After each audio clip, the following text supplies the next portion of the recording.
webinaire consacré au cancer de l'endomètre.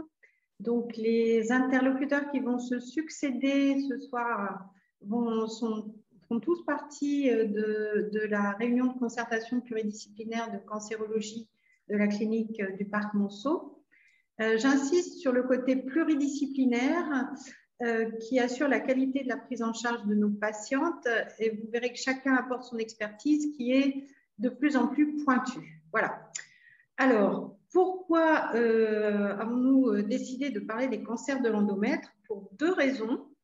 La première, ou les premières, c'est que c'est le premier cancer gynécologique, que c'est le quatrième cancer qui touche les femmes et que malheureusement, c'est un cancer qui est en augmentation du fait du vieillissement de la population et de l'augmentation du taux d'obésité. La deuxième raison, c'est qu'il y a une petite révolution qui a eu lieu en 2021 avec la nouvelle classification histomoléculaire des cancers de l'endomètre. Et donc, je vous propose de rentrer tout de suite dans le vif du sujet et je cède la parole au docteur Dénès qui va nous expliquer tout cela. Merci Anne. Bonsoir à tous. Donc, je suis Linda Dainese, je suis pathologiste à l'IHP Paris et entre autres à la clinique du Parc Monceau où je participe au RCP, aux réunions pluridisciplinaires. Donc, je vous présente aujourd'hui la nouvelle classification histomoléculaire qui, comme Anne a dit, est quelque chose de révolutionnaire dans le diagnostic et dans la prise en charge de ces cancers. Donc, nous avons la classification de l'OMS 2019, une classification histologique qui liste les différents types histologiques des cancers de l'endomètre et en plus statue que les grades 1 et 2 de la FIGO sont maintenant dorénavant appelés des tumeurs de bas grade et les grades 3 de la FIGO sont appelés des tumeurs de haut grade. Dans les mêmes livres, donc les Blue Book, hein, c'est notre bible à nous des pathologistes, dans les mêmes livres, en 2019, on a rajouté une classification moléculaire de ces cancers. Et comme vous les voyez dans la figure, les tumeurs ont été clusterisées en 4 familles. La première, c'est la ligne verte que vous voyez ici en haut, c'est les tumeurs qui ont une mutation de pôle E. C'est des tumeurs qui ont un pronostic excellent, suivi par les tumeurs dites MMR, donc des tumeurs qui ont une instabilité des microsatellites, qui ont aussi une bonne pronostic, mais moins bonne que les tumeurs mutées pôle E. Et ensuite, il y a des tumeurs qui sont plus agressives, les tumeurs mutées TP53, qui, vous voyez, ont un pronostic sur la survie dans les mois qui est péjoratif. Les autres tumeurs n'ont pas été classées et donc ont été regroupées dans un groupe appelé autres non spécifiques. Pourquoi cette classification est importante? Parce que la prise en charge découle de cette classification suite à les nouvelles recommandations de 2020.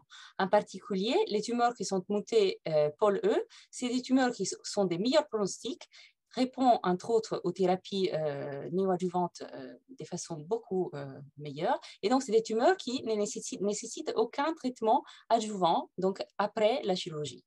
À l'opposé, les tumeurs qui sont mutées P53, c'est les tumeurs qui sont plus agressives, à pronostic négatif, et donc nécessitent une chimiothérapie adjuvante et une radiothérapie pelvienne systématique. Pour tous les autres tumeurs, donc les tumeurs non spécifiques et les tumeurs avec instabilité des microsatellites, la prise en charge se fera plutôt au cas par cas, intégrant les facteurs pronostiques histologiques classiques qu'on connaît, comme les grades, les stades tumoraux, la présence d'emboles et éventuellement la présence d'une instabilité microsatellite qui pourrait faire bénéficier à ces patients de l'immunothérapie. Donc, l'algorithme diagnostique que les pathologistes doivent désormais faire quand ils reçoivent une biopsie d'un cancer de l'endomètre, qui peut être un cancer séreux, à cellules claires ou endométrioïde. Donc, il doit chercher d'emblée, en premier, la mutation du gène pôle E. Si la mutation est présente, cette tumeur est classée en tumeur mutée pôle E. Donc, c'est une tumeur qui aura un meilleur pronostic et une tumeur qui ne nécessitera pas de thérapie adjuvante. En revanche, si dans ces patients, dans cette tumeur, on ne trouve pas des mutations des pôles E, on recherchera une instabilité des microsatellites. Si instabilité des microsatellites, cette tumeur sera classée en tumeur avec instabilité des microsatellites. En revanche, s'il n'y a pas de perte de microsatellites, on cherche la mutation de P53. Si on la trouve, la tumeur est classée dans les tumeurs mutées P53, donc un pronostic péjoratif. Si on ne la trouve pas, c'est une tumeur non spécifique, donc dans la 4e catégorie que je vous ai montré dans les graphes. Donc, quand l'anapathe, les pathologistes reçoivent une biopsie à partir de maintenant d'endomètre, il doit rechercher toute une série de choses au-delà de faire une analyse histologique classique comme on le faisait dans les passés.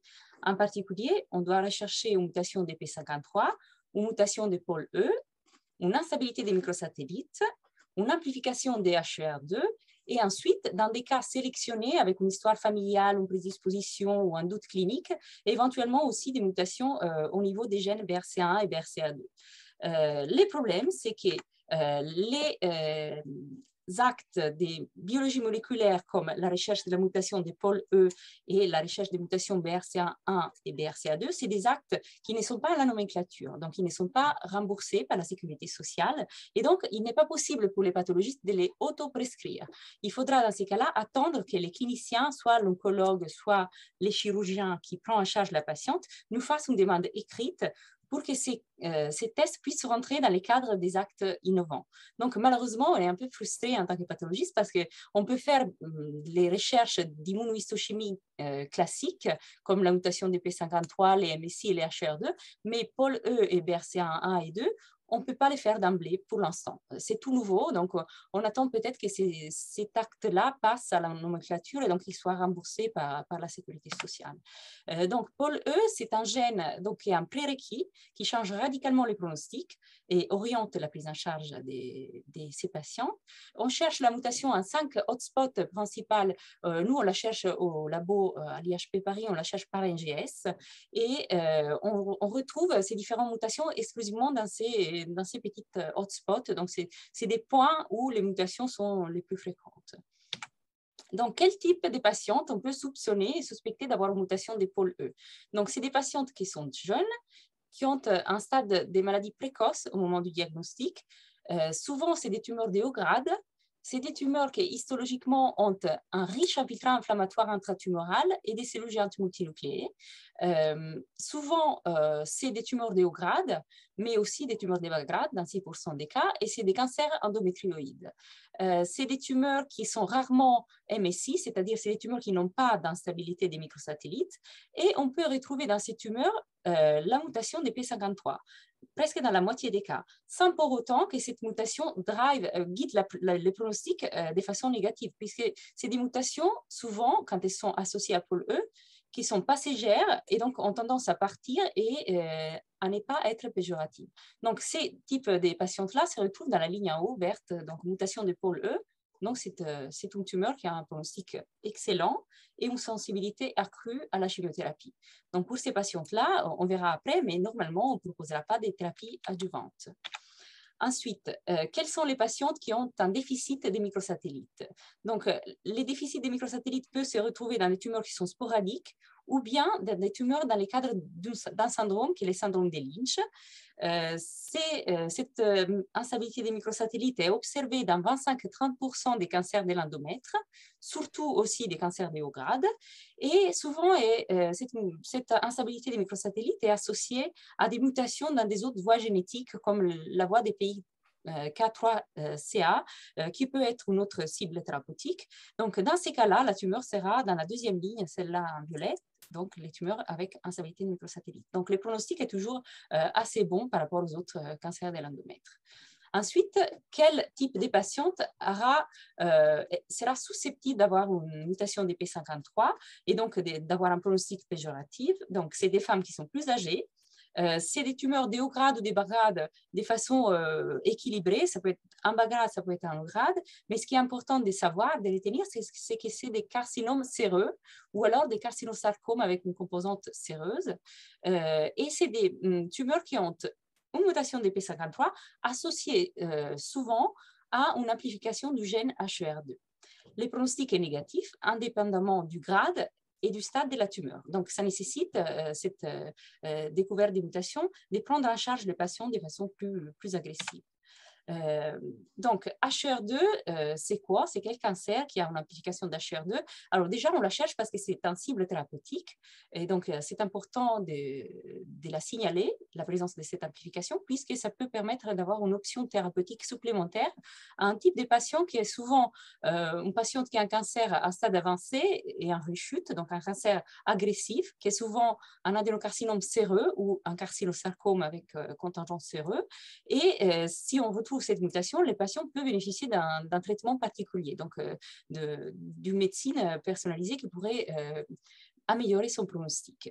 Les scorings, ça je l'ai dit pour les pathologistes, mais c'est assez technique. Les scorings est différent par rapport à celui qu'on a l'habitude de faire dans les cancers du sein. Mais une fois qu'on a compris comment l'interpréter, c'est facile à rendre et on les fait dans la routine, d'autant plus que c'est fait en immunohistochimie, donc on les fait dans tous les cas et c'est un test qui est remboursé. Un dernier, alors, le déficit de recombination homologue, en fait, c'est un déficit génétique de la tumeur qui les rend susceptibles de répondre aux antiparp. Donc là aussi, c'est important de faire cette recherche parce que ça permet de donner une option thérapeutique supplémentaire à des cas qui sont peut-être plus agressifs ou plus avancés. On la retrouve souvent dans des patientes qui ont une mutation BRCA1, BRCA2, ou pas d'ailleurs, et dans la moitié des cas, c'est des cancers qui ont une mutation des P53. Donc, comme vous vous rappelez, c'est des tumeurs qui ont un pronostic négatif. Donc, c'est important d'avoir une option thérapeutique supplémentaire dans ces cas-là. Alors, je vous ai fait 3 petits exemples de l'impact que la nouvelle classification a dans la routine de la prise en charge de ces cancers. Vous voyez dans la figure 1, un cancer endométrioïde de haut grade, de grade 3, donc agressif, et dans la figure C, un cancer à cellules claires, donc grade 3 agressif. Anciennement, on aurait dit que c'est des tumeurs agressives, donc il faut les traiter avec les maximums de thérapies adjuvantes, chimio, radio, etc. En revanche, dans ces patients-là, on a retrouvé les mutations des pôles E. Et donc, ils passent directement dans la ligne des patients mutés pôle E, donc à pronostic excellent. Donc, leur prise en charge est un petit peu modérée avec cette nouvelle classification. Et il y a pour ces patients-là, une désescalade thérapeutique possible. Deuxième exemple, c'est un carcinome des bas grades, grade 1, avec par contre des emboles vasculaires, comme vous voyez là, dans la figure B. Donc, c'est une tumeur qui a un risque de métastases et de récidive et donc un facteur d'agressivité. En revanche, quand on fait la recherche d'instabilité des microsatellites, on voit qu'il y a une perte d'une des 4 protéines, donc des PMS2, et donc cette tumeur est classée dans les tumeurs avec instabilité des microsatellites. Donc, malgré les emboles vasculaires, cette tumeur aurait un pronostic positif selon la classification moléculaire. Donc, dans ces cas-là, on décide au cas par cas parce qu'il y a l'histologie qui dit qu'il y a des facteurs péjoratifs, mais la classification moléculaire nous rassure un petit peu. Et le troisième exemple, il s'agit des 2 tumeurs qui sont des grades 2 et grade 1, donc nouveau bas grade de l'OMS. En revanche, on a trouvé dans ces 2 tumeurs des mutations de P53. Donc, vous voyez, en marron, il y a l'expression de la protéine P53. Donc, ces 2 tumeurs ont ensuite été testées par un NGS et on a retrouvé chez eux, chez ces patientes-là, une mutation de P53. Donc, malgré l'histologie rassurante, ces patientes-là ont une mutation de P53 et donc passent tout de suite dans la ligne rouge, là, à pronostic péjoratif. Donc, la prise en charge, encore une fois, est changée grâce à la classification moléculaire.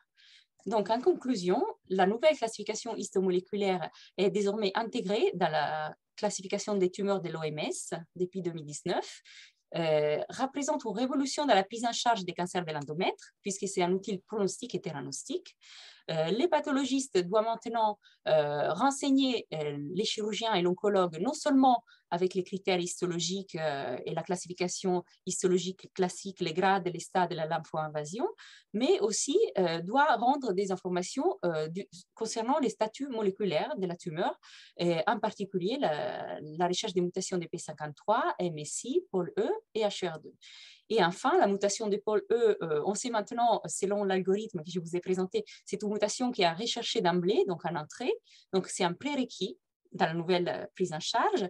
Et maintenant, malheureusement, pour l'instant, on n'est pas en mesure de les faire puisqu'on attend son passage à la nomenclature, peut-être pour bientôt. Voilà, moi j'ai terminé. Je vous remercie. Donc, je suis Florence Oubrier, je remets la diapo au départ, donc je suis oncogénéticien et donc je participe à la RCP de la clinique internationale du Parc Monceau. Donc, je situe d'abord les facteurs de risque du cancer de l'endomètre qui sont, comme le disait le docteur Toury, d'abord et avant tout le surpoids pour le type endométrioïde, mais aussi l'excès d'estrogène au long cours. J'ai mentionné quelques autres facteurs de risque environnementaux. Et puis, les antécédents familiaux sont un facteur de risque qui multiplie le risque par 2, par 3, qui justifie une exploration génétique qui commence, comme vous l'avez vu, dès la pièce tumorale, hein, qui va nous mettre sur la voie éventuellement d'une prédisposition. Et ces antécédents familiaux seront rattachés ou non à une anomalie génétique identifiable, caractérisée. Et en fait, il y a à peu près 5% des cancers de l'endomètre qui sont dus à une prédisposition héréditaire. Alors là, je vous parle en fait de mutations, d'anomalies génétiques constitutionnelles qui peuvent être transmises et qui augmentent le risque de cancer de l'endomètre d'une façon importante. Alors là, je vous mets les grands chapitres de ces prédispositions. Le syndrome de Lynch, c'est quand même une personne sur 300. Alors dans les deux sexes, ça donne une prédisposition au cancer du côlon sans polypose. Et chez la femme, le cancer de l'endomètre, eh bien, on dit que c'est le cancer sentinelle du syndrome de Lynch par une mutation constitutionnelle sur un des 4 gènes MMR, mismatch repair, et ça donne un phénotype hypermutateur, perte d'expression d'un des 4 gènes ou couplé à 2 gènes en immunohistochimie, et en biologie moléculaire, ça donne une instabilité des microsatellites, c'est le même type de phénotype. Beaucoup plus rare, mais important à reconnaître, le syndrome de Cowden par mutation du gène PTEN. Alors, vous voyez que la fréquence n'est pas du tout la même, c'est 1 sur 200 000, une personne sur 200 000, et ça fait partie d'un syndrome plus large, donc, qui est entraîné par ces mutations. Et puis, il y a les polyposes atténuées du côlon par mutation sur le gène POLD1, qui code pour la sous-unité catalytique de la polymérase de la relecture delta, et qui donne, ces mutations donnent un phénotype tumoral ultra mutateur. C'est plus hyper, c'est ultra. Et puis, il y a d'autres candidats qui sont discutés. Les polyposes atténuées par mutation POLE. Vous avez vu que POLE, il peut être muté dans la tumeur et donner un phénotype particulier, un pronostic particulier. Et puis, il y a des polyposes récessives, NTHL1, MUT-YH, qui, semble-t-il, c'est un peu discuté, donnent un risque de cancer de l'endomètre. Et puis enfin, BRCA1 plus que BRCA2 donne aussi un risque de cancer de l'endomètre séreux, muté TP53, comme le disait Linda Nenese, pour P53. Alors, on va aller un petit peu plus dans le détail du syndrome de Lynch. Donc, c'est une prédisposition fréquente, une personne sur 300, qu'on reconnaît tout de suite dès l'analyse de la tumeur, qui met sur la voie. Alors, le spectre des tumeurs de Lynch, c'est côlon, rectum, endomètre, mais aussi l'ovaire, l'estomac, l'intestin grêle, le pancréas, les voies excrétrices hautes, voies biliaires, cerveau, prostate. Alors, les patientes sont plus jeunes, elles sont en moyenne 55 ans plus jeunes selon les études, mais le syndrome de Lynch, ça va quand même représenter 3% des cancers de l'endomètre, et quand c'est avant 50 ans, c'est même 9%. Alors donc, on a vu ce type de tumeur de l'endomètre, endométrioïde, avec le phénotype MSI, perte d'expression, et puis il y a un risque naturellement de développer une seconde tumeur du spectre de Lynch qui est de l'ordre de 10 à 12% sur 10 ans. Alors, c'est important de reconnaître ce syndrome. D'abord, comme vous l'avez entendu, il y a des options thérapeutiques, l'immunothérapie. Il va falloir surveiller les autres organes si la patiente a effectivement un syndrome de Lynch. Et puis, il y a le conseil génétique parce qu'il faudra aller tester les apparentés pour savoir s'ils sont porteurs de la mutation et aller surveiller les organes cibles. Alors là, je vous ai mis sur ce tableau le risque cumulé de cancer de l'endomètre stratifié par tranche d'âge. On ne va pas avoir le temps de regarder toutes les tranches, mais vous voyez, à 75 ans, le risque cumulé sur la vie, on va dire, en fonction du gène. Alors, il y a MSH2, 48%, qui donne les risques les plus élevés. MSH6 qui a un risque de cancer du côlon assez modeste, mais pour l'utérus, pour l'endomètre, là, il est quand même à 41% et il devance MLH1 et il devance largement PMS2 qui est le moins agressif, qui a ce qu'on dit la pénétrance la plus faible, le risque associé le plus faible. Alors, il y a des diagnostics différentiels à faire. Il y a des faux négatifs. Alors, on croit que c'est un Lynch, mais ce sont des vrais Lynch, mais la détection est défectueuse. Alors, en immunohistochimie, il y a certaines mutations qui ne vont pas entraîner de perte d'expression parce que c'est des mutations faux sens qui ne font pas perdre l'antigénicité de la protéine, mais malgré tout, elle perd sa fonction. Et puis, on sait qu'MSH6 peut donner des faux négatifs en MSI moléculaire. Puis enfin, l'histoire familiale peut être négative. C'est une petite famille, une mutation MSH6, peu pénétrant chez l'homme. Il ne faut pas hésiter quand il y a une femme jeune, des antécédents familiaux, à compléter l'analyse, aller plus loin pour vraiment éliminer le Lynch. Et puis les faux positifs, il n'y a pas de mutation sur les gènes MMR constitutionnels, mais il y a des tests tumoraux qui peuvent l'évoquer parce que c'est une perte de MLH1 par hyperméthylation du promoteur de MLH1. C'est quelque chose qui se passe au niveau de la tumeur, qui donne une perte couplée d'MLH1 et de PMS2, une MSI moléculaire, mais en fait, il n'y a pas de mutation constitutionnelle. Ou bien il peut y avoir deux mutations qui surviennent dans la tumeur, qui sont donc aucune n'est constitutionnelle, et ça donne le même phénotype moléculaire et en immunohistochimie. Et puis, alors, il y a un problème un peu plus complexe, ce sont les mutations somatiques de Paul E, qu'on a vu, dont a parlé Linda Dainese, et vous avez vu que ça peut donner, dans certains cas, du fait d'un phénotype ultramutateur, sur les microsatellites, ça va entraîner l'apparition d'un phénotype MSI high. Et puis, ça peut aussi entraîner la perte de fonction MMR, en allant muter un des gènes MMR, donc c'est une façon indirecte d'entraîner une MSI. Alors, je vous ai fait un petit tableau. Vous avez entendu tous les tests qu'on fait sur la tumeur. Eh bien, dans 30% des cas, on va avoir une déficience en MMR, 30% des tumeurs de l'endomètre, soit elles sont proficientes PMMR dans 70% des cas, on arrête. Si c'est des MMR et qu'il y a une perte d'expression en dehors de MLH1, eh bien, on ira vers le test génétique constitutionnel. Si c'est une perte de MLH1 et de PMS2 en immunohistochimie, on ira chercher cette méthylation de MLH1 qui représente quand même 76% des cas de phénotype déficient MMR. Alors après, le test constitutionnel chez les autres, soit il n'y a pas de mutation, 3,8% du total. Ça peut être une double mutation tumorale et ça peut être la mutation POLE qui a été mutée un des gènes MMR, ou bien on va trouver une mutation, un vrai syndrome de Lynch, ça représente 3% du total et il faudra aller tester les apparentés. Alors, il y a des recommandations de l'ESMO pour la surveillance et la prophylaxie du cancer de l'endomètre au cours du Lynch, avec une surveillance par examen gynéco, écho transvaginal, biopsie par aspiration dès 35 ans. Ça, c'est la recommandation 1,7. La 1,8, c'est la chirurgie prophylactique, qui est une option qui va donc comprendre une hystérectomie, une salpingo-ovariectomie bilatérale à cause du risque de cancer de l'ovaire, qui existe aussi au cours du Lynch et qu'on peut proposer à partir de 40 ans, qui est une option. Alors maintenant, on va voir le Cauden. Alors le Cauden, au cours du Cauden, on a des amartomes multiples qui sont des polypes amartomateux digestifs.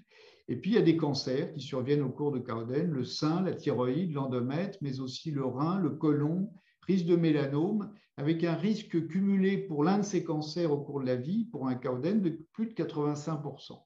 Les patientes, là encore, sont plus jeunes et le risque d'un cancer de l'endomètre au cours d'une mutation pétaine, d'un Cauden, c'est entre 19 et 28% en risque cumulé à 70 ans. Alors, vous avez des critères majeurs que je ne détaillerai pas, mais vous avez vu les cancers. Donc, chez une femme qui a déjà eu ce type de cancer, on aura la tension à tirer. Puis, il y a d'autres critères mineurs. Mais bon, de toute façon, il y aura un test constitutionnel. Il faut savoir aussi qu'il y a des mutations somatiques de pétaine qui sont très fréquentes, sauf dans les types de cancer de l'endomètre avec copy number high, CRE, dont on a parlé tout à l'heure. Alors maintenant, quelques phrases sur les polymérases de relecture pour bien situer le problème. On peut avoir des mutations constitutionnelles de POLE ou POLD1 qui sont responsables de polyposes digestives atténuées et de cancers colorectaux, en particulier quand les mutations surviennent dans le domaine exonucléasique, qui est un hotspot. Alors, les mutations constitutionnelles de POLD1 sont associées à des risques de cancer de l'endomètre. Beaucoup plus souvent que POLE, là c'est exceptionnel. Les mutations constitutionnelles de POLE qui existent, elles ne s'associent habituellement pas à des cancers de l'endomètre. Et vous avez vu que ces mutations de POLE sont très importantes. Ces mutations somatiques de POLE sont importantes dans les tumeurs de l'endomètre. Alors, les mutations constitutionnelles de POLD1, elles donnent une polypose atténuée, des cancers colorectaux, mais aussi des tumeurs du sein et des tumeurs cérébrales, avec une pénétrance de 50 à 60%, une fréquence qui est encore inconnue. La plupart du temps, c'est un phénotype MS stable, donc, et un phénotype ultramutateur qui est beaucoup plus difficile à détecter, qui ne se fait pas en routine et qui montre un nombre très important de mutations, plus de 100 par mégabase. Alors, je terminerai, c'est ma dernière diapo. En résumé, quand est-ce qu'on évoque une prédisposition héréditaire? Les antécédents personnels de la patiente, le côlon, le sein, la thyroïde, le mélanome dans le codène, les antécédents familiaux, l'âge jeune de la patiente, l'analyse tumorale qui oriente, mais dans certains cas, c'est plus compliqué et c'est finalement l'analyse génétique constitutionnelle qui permettra de trouver la mutation. Merci de votre attention. Donc après ces deux exposés très clairs, j'ai la tâche difficile de passer de la biologie moléculaire et de l'oncogénétique à la chirurgie. Concrètement, qu'est-ce que ça va changer au niveau de la prise en charge? Et donc, je vais commencer par la chirurgie, puis on parlera après de la radiothérapie et des traitements systémiques. Alors, juste, je rappelle des petites choses qui ont déjà été évoquées. Donc, les cancers de l'endomètre, ça touche plutôt les femmes âgées. L'âge moyen, c'est 68 ans, plutôt en surpoids, on l'a vu. La bonne nouvelle, c'est que dans 70% des cas, ce diagnostic se fait à un stade précoce et que quand c'est un stade précoce, on a 95% de survie à 5 ans. D'où l'intérêt, dès qu'on a une métrorragie post-ménopausique, de faire une échographie pelvienne par voie endovaginale et, si au moindre doute, une hystéroscopie diagnostique qui peut être faite en consultation de façon tout à fait courante. Nous, dès qu'on a un doute, on fait un prélèvement à la pipelle de Cornier et si on n'y arrive pas, un curetage.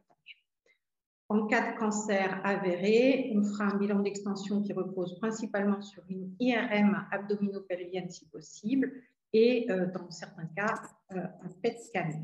Donc, quelques images juste pour illustrer mes propos et revenir vraiment dans le concret. Voilà, ça c'est une image typique d'un cancer dans l'endomètre en hystéroscopie.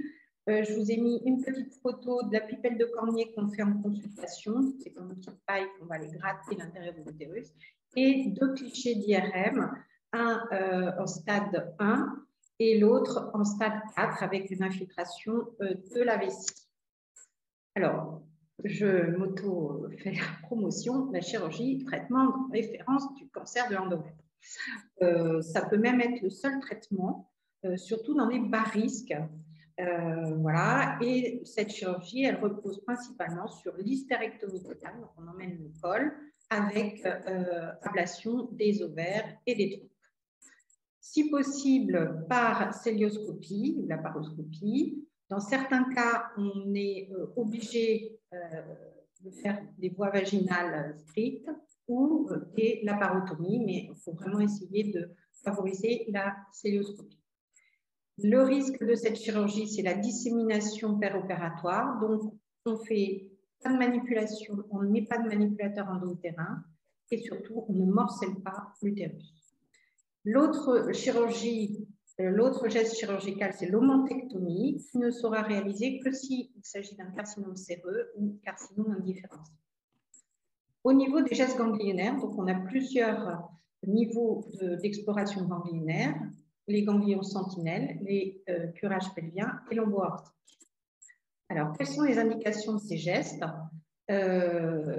En 2011, sont apparus des groupes définis sur le pronostic qui ont été modifiés en 2015, mais qui reposent donc sur 3 groupes de bas risque où on ne fait aucune exploration ganglionnaire, les hauts risques où les curages sont pelviens et lombo-aortiques, et les risques intermédiaires où les curages ne sont pas recommandés et où là, le ganglion sentinelle a sa place. Cette prise en charge depuis 2011 nous a montré ses limites puisque nous avons des discordances entre l'évaluation préopératoire et l'histologie définitive qui peut aller jusqu'à 20%, comme le montre l'essai Portec 3. Dans ce cas, nous avions des sous-estimations préopératoires et on retrouve des curages lombo-aortiques qui sont à faire secondairement avec des complications en raison de l'aspect inflammatoire post-hystérectomie. Par ailleurs, cette stadification lombo-aortique n'est pas possible chez certaines personnes. Alors, voici, en 2021, qu'est-ce qui est arrivé? La nouvelle classification des cancers de l'endomètre. Je vous rassure, je ne vais pas du tout détailler tout ça. Je pense que vous y passerez la soirée. Simplement pour vous dire, à gauche, on voit qu'on est passé de 3 groupes à 4 groupes par risque, risque intermédiaire, intermédiaire haut et haut risque de récidive. Tout ça, normalement, doit être validé avec de l'immunohistochimie, mais surtout de la biologie moléculaire, comme Linda vous l'a présenté. Et tout ça sur une petite pipette de cornier que l'on fait en consultation. Parfois, on ne passe pas des patientes au bloc opératoire pour faire un curetage. D'où quelques petits tirages de cheveux et stress de nos anatomopathologistes en disant mon Dieu, comment je vais faire pour donner tous les éléments sur un si peu de matériel. Est-ce qu'on va vraiment arriver à cela? Alors, une révolution peut en cacher une autre. 2021, il y a la nouvelle classification de la biologie moléculaire pour les cancers d'endomètre, mais surtout, pour les chirurgiens, une vraie révolution puisque la technique du ganglion sentinelle pelvien serait validée versus le curage pelvien et lombo-aortique, ce qui a donné des nouvelles recommandations européennes qui viennent de sortir en 2021. Alors, comment on en est arrivé là? Le ganglion sentinelle, je vous en ai parlé, c'était le fameux groupe à risque intermédiaire pour qui le curage était non recommandé, mais on n'était pas très à l'aise de ne rien faire. Et donc, ces ganglions sentinelles, on connaît dans le cancer du sein, ça donne moins de morbidité, ça donne une exérèse plus sélective des ganglions, y compris dans des topographies inhabituelles, et surtout, ça donne une meilleure estimation de l'envahissement ganglionnaire, puisque on va faire une ultra-stratification de ces ganglions sentinelles. Et vous voyez que dès 2013, on a eu des petites surprises dans certains bas risques. Je vous rappelle qu'il n'y avait aucune exploration ganglionnaire de préconisée, où on retrouve quand même 6% de ganglions positifs. On a la même chose, alors là, il y a des bas risques et des risques intermédiaires où on a 12 à 20% de ganglions sentinelles positifs. Et lorsqu'on pensait avoir des atteintes lombo-aortiques isolées, on se retrouve, si on refait l'ultra-stratification des ganglions, à 30% de ganglions positifs. Cette ultra-stratification du ganglion sentinelle permet de détecter également des micrométastases. Et donc, tout cela est en faveur du ganglion sentinelle pelvien. Alors, le passer du curage pelvien lombo-aortique à juste 2 petits ganglions sentinelles, est-ce qu'on ne prend pas des risques pour la survie globale? C'est justement non, aucune différence sur la survie globale. Là, je vous ai mis 2 courbes, mais il y a d'autres essais qui ont été présentés à la SPOG dernièrement et qui concernent les carcinomes séreux, donc les hauts grades, et on ne voit aucune différence sur la survie globale dans cette prise en charge, ganglion sentinelle versus curage pelvien et lombo-aortique. Là, c'est une véritable révolution. Alors, juste petit rappel anatomique. Avant, on se retrouvait à aller faire les curages pelviens lombo-aortiques jusqu'à la veine rénale gauche. Là, maintenant, on injecte pendant le bloc opératoire du vernafracianine au niveau du col utérin et on peut avoir, vous voyez, à gauche, le ganglion sentinelle typique qui se situe en sous-veineux et à droite, un ganglion sentinelle plus atypique qui peut se situer en iliaque primitif, voire au niveau du promontoire. Concrètement, la désescalade chirurgicale, j'ai mis ici un petit curage lombo-aortique, petit entre guillemets, réalisé par laparotomie en 2000 avec une incision xiphopubienne. Voici maintenant ce qu'on va faire, ce qu'on fait déjà en 2021 avec une injection du vernafracianine. On voit les trajets des lymphatiques en direct pendant l'opération, pendant la celluloscopie, et ça nous permet d'enlever ce ganglion de façon sélective et donc de désescalader franchement. Par contre, une petite escalade au niveau de la chirurgie pour les bas risques, puisqu'on s'est rendu compte qu'on sous-estimait ce groupe, donc ganglion sentinelle pour tous. Alors, qu'est-ce que ça... La nouvelle classification histomoléculaire, finalement, ça ne va rien changer puisqu'on va faire des ganglions sentinelles à tout le monde.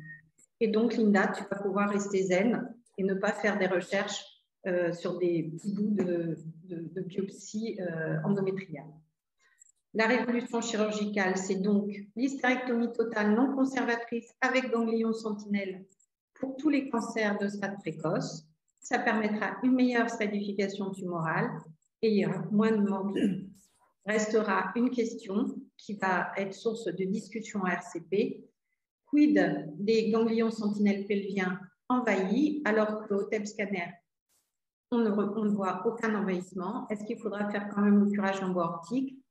Est-ce que là, je pense qu'il y aura une discussion en fonction de l'état général de la patiente, bien sûr, en fonction de la classification histomoléculaire sur l'utérus, cette fois-ci, et si cela change vraiment le traitement.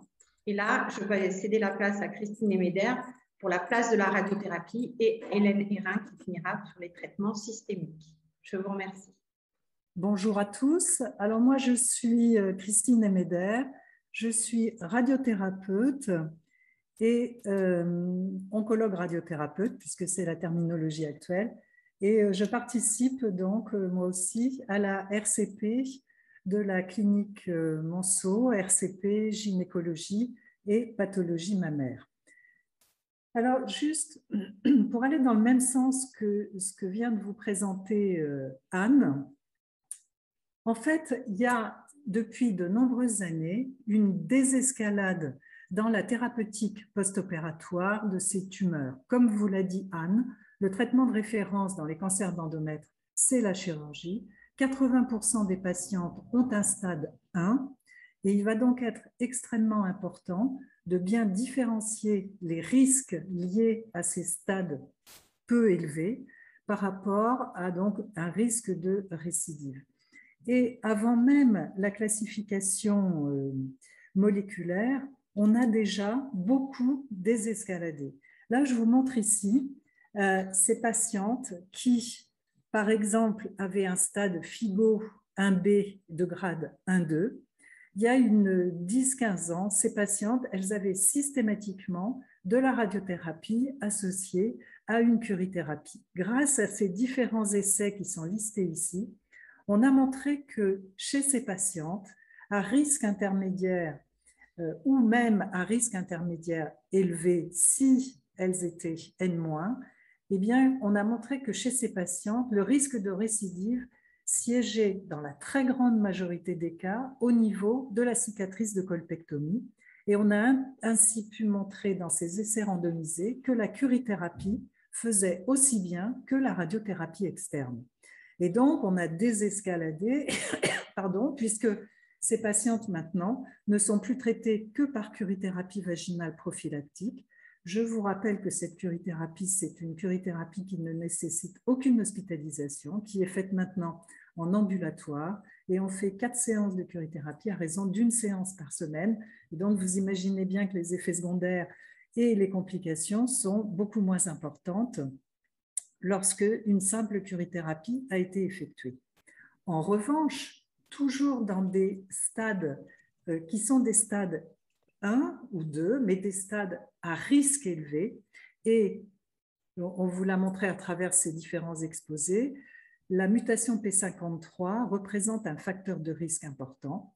Et ça, ce sont des résultats qui sont issus de l'essai PORTEC 3, où, pour des patientes à risque élevé, on randomisait les patientes entre radiothérapie seule ou radiothérapie plus chimiothérapie.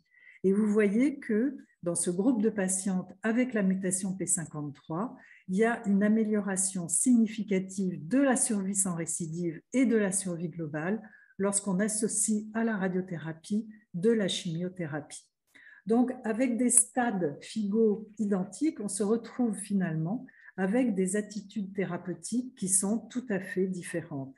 Et ça, c'est une diapositive que vous a déjà présentée Anne, qui intègre maintenant la classification moléculaire, en sachant que cette classification moléculaire, elle a surtout été intégrée donc dans cet arbre décisionnel par nos collègues hollandais qui avaient mené l'essai en particulier PORTEC 3, et c'est à partir de cette étude moléculaire qu'ils ont permis de dégager des facteurs pronostiques. Mais cette classification moléculaire, vous le voyez, elle n'est pas toujours possible dans tous les pays, et c'est pour cela que dans cette dernière classification qui date pourtant de 2021, il reste encore tout un chapitre lorsque la classification moléculaire n'est pas connue. Et comme vous l'a dit Anne, on a donc, en fonction de ces facteurs à la fois histologiques et moléculaires,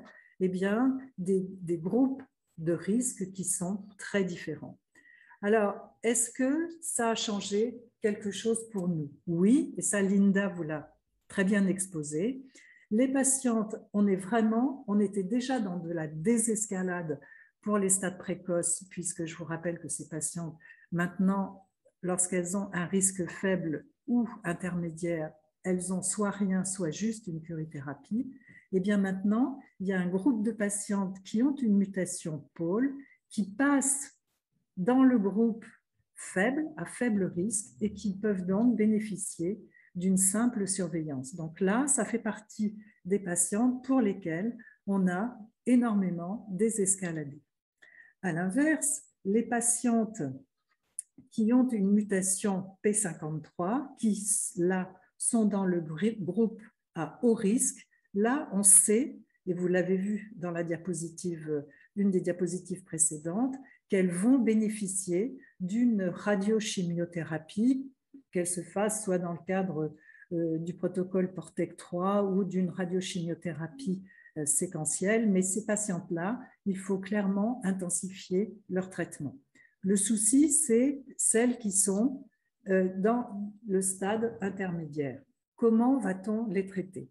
Eh bien, pour répondre à cette question, il y a actuellement un essai en cours qui est un essai multicentrique et dans lequel de nombreux pays entrent, dont la France.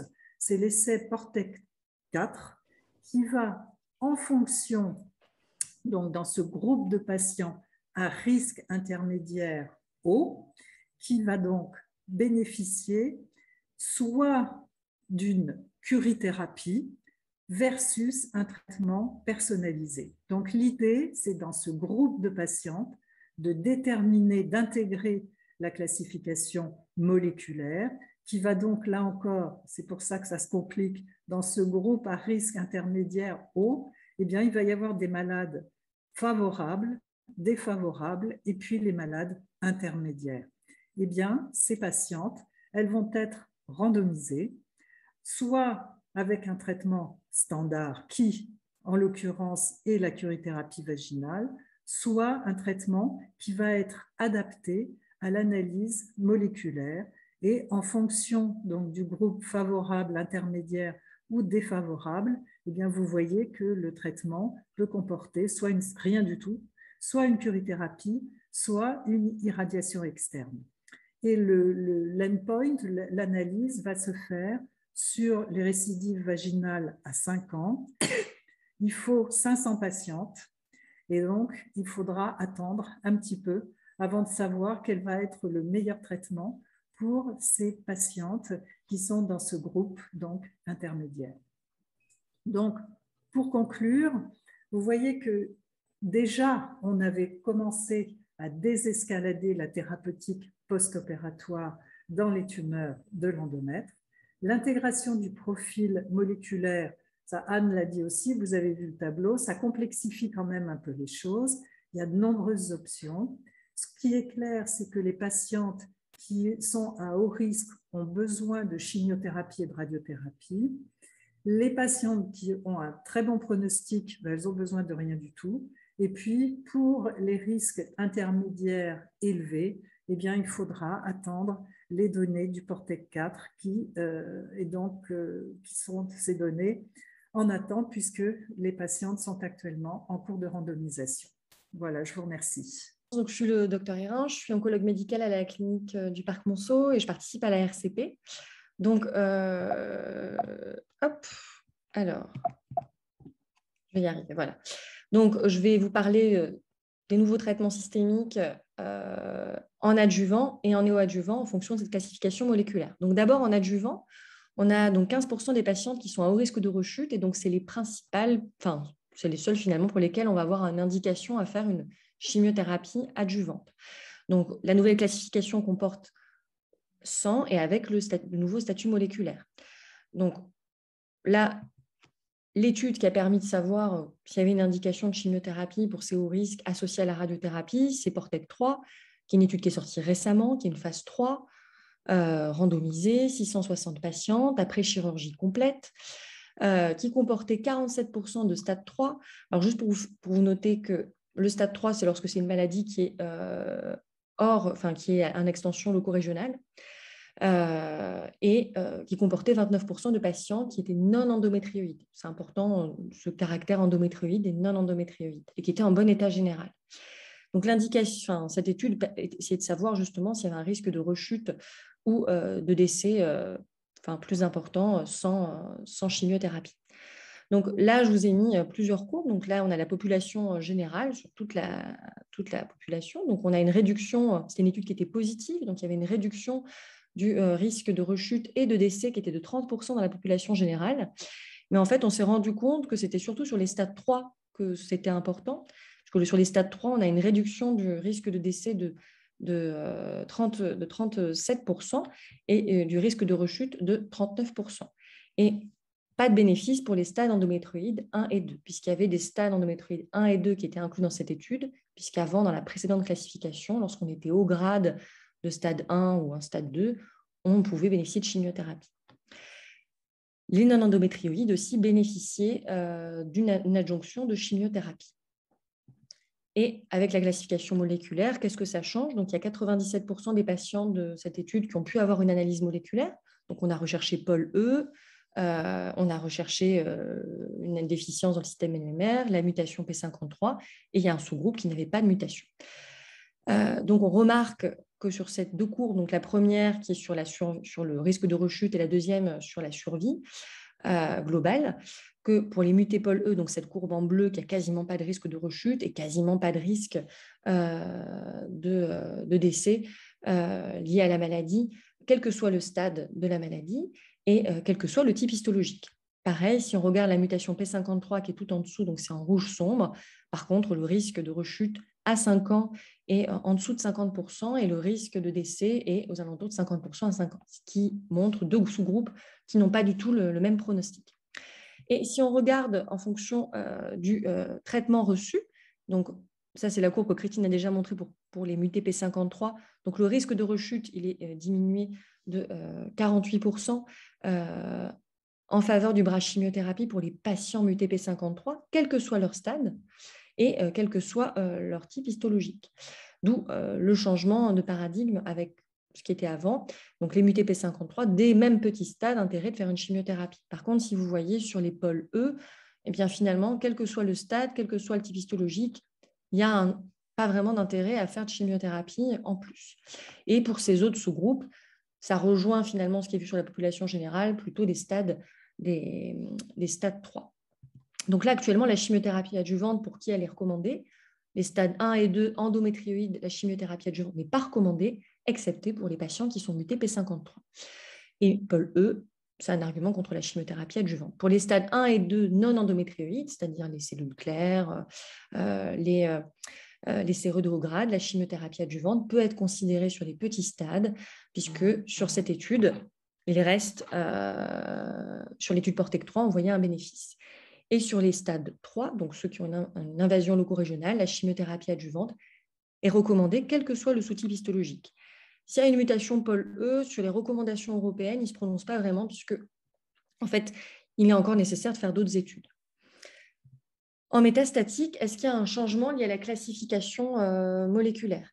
Là, je m'intéresse d'abord, dans un premier temps, aux patients qui ont une instabilité moléculaire, c'est-à-dire un déficit aussi au niveau du système MMR. Pour le moment, en cancérologie, il y a une indication à réaliser de l'immunothérapie dans le cancer du côlon, par exemple, chez les patients qui ont une instabilité microsatellitaire, qui est recherchée en pratique courante. Dans l'endomètre, on a une étude qui est sortie, qui était une étude de phase 1, où il y avait 245 patients qui ont progressé après 2 lignes de traitement de chimiothérapie, dont un avec des sels de platine, qui étaient en bon état général. Et donc, on leur a mis une immunothérapie qui s'appelle le dostarlimab. Donc, il y avait 4 cycles, puis l'entretien, et en fait, il y avait 2 cohortes. Des patients qui avaient une instabilité microsatellitaire, donc ceux-ci, les DMMR, et puis ceux qui n'avaient pas d'instabilité. Donc, c'est des patients qui ont eu plus de 2 lignes de traitement, et en général, les taux de réponse chez ces patients-là sont compris entre 0 et 20%. Et là, lorsqu'on regarde les taux de réponse avec l'immunothérapie chez les patients qui ont un déficit du système MMR, le taux de réponse est de 45,5%, ce qui est énorme par rapport à ce qu'on a l'habitude de voir dans l'endomètre, avec 6% de réponse complète. Donc, un vrai changement. On retrouve aussi une durée de réponse médiane qui n'est pas atteinte chez les patients qui présentent un déficit dans le système MMR versus 12 mois chez les patients qui ont un système MMR stable. Le dostarlimab a eu son AMM, puis une ATU jusqu'en juin 2021, mais il n'a pas eu son autorisation de remboursement en octobre dernier parce que c'est des données qui sont relativement préliminaires avec des petits effectifs et on attend des études un peu plus importantes avec un bras de comparaison. En métastatique, on continue aussi avec l'immunothérapie qui peut être aussi donnée chez les patients qui n'ont pas de déficit en MMR. Ça, c'est une autre étude qui est sortie cette année, la Keynote 775. Donc, c'était une phase 3 avec 827 patients qui ont progressé après une première ligne de traitement par celle de platine, donc carboplatine taxol en général. Et on comparait un bras associant de l'immunothérapie avec du lenvatinib, qui est un inhibiteur de tyrosine kinase. Donc, c'est une thérapie ciblée qui va agir sur le système vasculaire de la tumeur, versus de la chimiothérapie qu'on donne en deuxième ligne, qu'on peut donner en deuxième ligne d'habitude. Et cette étude était positive avec une survie, avec une diminution du taux de rechute, une amélioration de la survie et un doublement du taux de réponse. Le problème de ce combo de traitements, puisque c'est l'association de 2 traitements, la toxicité est très importante, avec une hypertension artérielle de grade 3-4, donc très élevée chez 40% des patients, et des diarrhées importantes. Et ça a nécessité une réduction de dose chez 2 tiers des patients du bras combiné. Donc, on reste quand même, ça n'a pas son autorisation pour le moment en France, pourtant c'est un traitement qui est disponible aux États-Unis et qui est aussi disponible dans le cancer du rein. Ensuite, pour les mutés P53, donc comme on a pu le voir, c'est des patients qui ont un risque de rechute qui est extrêmement important. Et on a pu voir aussi que c'était des patients qui avaient, dans 47% des cas, une mutation BRCA1, BRCA2.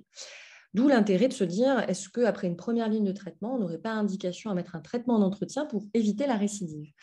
Donc, il y a un essai qui est en cours, l'essai UTOLA, on peut inclure les patients d'ailleurs si on le souhaite. Donc, c'est des inhibiteurs de PARP qu'on met en entretien après une réponse aux sels de platine. Donc, c'est olaparib versus placebo. Donc, ça, c'est en cours.